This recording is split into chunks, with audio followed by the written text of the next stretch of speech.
Rodeline. Good day. Good day, ma'am. Can you tell me about yourself? My name is Rodeline Taladua, 36 years old. I live Nurala Poblacion, Okay. Are you single or married? single. Do you have kids? No, ma'am. Okay. How many siblings do you have? I have 1 brothers, 4 sisters. I am the 5th sister in the family. Okay. Please tell me about educational background. I am undergraduate college, Bachelor of Education Elementary. Okay. How would you describe yourself? I'm trustworthy, helpful, God-fearing, and patient. Okay. Why do you want to work in Hong Kong? I want to go Hong Kong to support my family financially and save more for my future. Okay. Who will take care of your children when you go to Hong Kong? I have no kids, ma'am.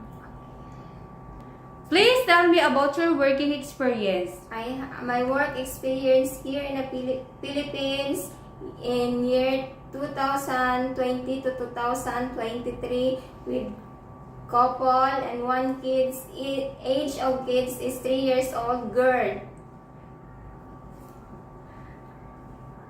And what is your job duties? My duties is marketing, washing clothes, cleaning the house,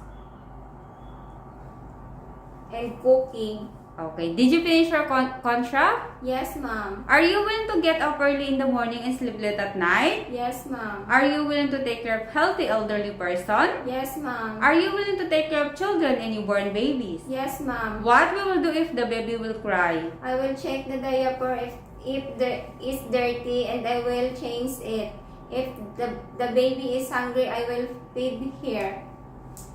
Okay. What we will do if the children are not and will not listening to you? I will sing a song or play with them, ma'am. What we will do if you feel homesick?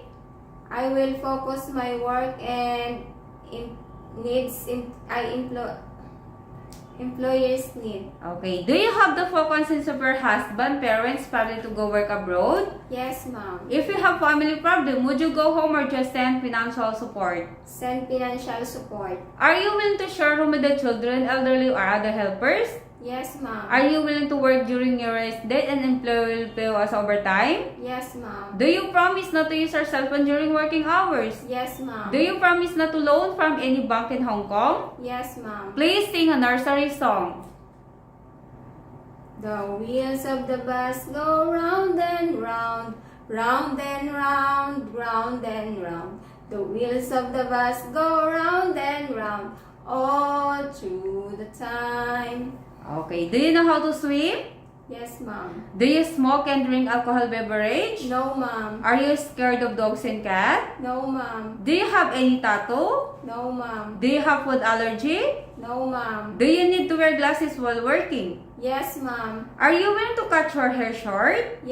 Yes, ma'am. Do you have surgical operation or serious sickness before? No, ma'am. Are you under special medication right now? No, ma'am. Do you promise to finish your contract? Yes, ma'am. Please give a message to your future employer to hire you. Hello to my employer.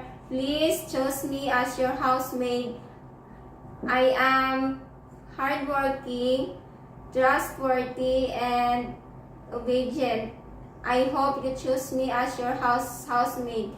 And see you soon in Hong Kong. God bless and thank you.